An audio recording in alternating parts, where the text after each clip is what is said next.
Welcome to Walking the Field with Doug. I'm Doug Schwarzkopf, Senior Sales Agronomist with Ag Partners at Albert City. We're in a soybean field today. It's here in northern Iowa. We're at the time where aphids have once again become an issue in our soybean fields. I think back, soybeans were never a problem here in Iowa until the year 2000, and since that time period, it's been almost an every year issue that we needed to take a look at and address.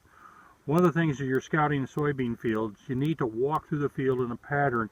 We generally talk about a W-shaped pattern as you go throughout the field, so you're getting multiple looks in multiple locations of the field and taking a look at least 80 samples of plants and accounting for the aphids.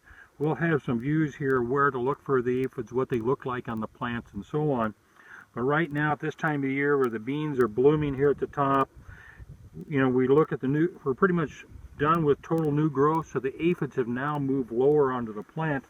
And as Beth has showed you here, that we can take a look at the different aphids as they're on the stems, down in the pods and so on, as we do counts looking at these aphids. And then we're also going to look here on some of these leaves. We'll see kind of a waxy or sticky looking substance on here. It's called honeydew, and it's a secretion. You can see kind of shiny specks here on the leaves. That's from the aphids actually sucking out the juice from the leaves and secreting the honeydew as their byproduct.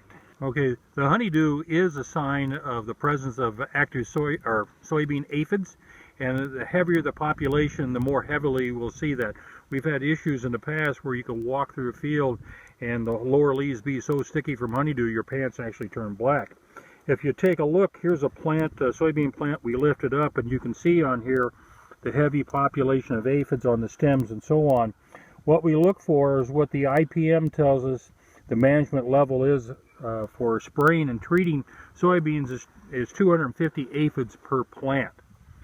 Now you can use that as a rule of thumb, or sometimes we're looking at the presence of 80% of the counts having soybean aphids and an increasing population. Right now we're at a time here in northwest Iowa, we're seeing cooler temperatures, highs in the mid to upper 70s, and this is the perfect time for soybean aphids to explode in population. So we are concerned, and that's why we're starting to see more and more spray activity.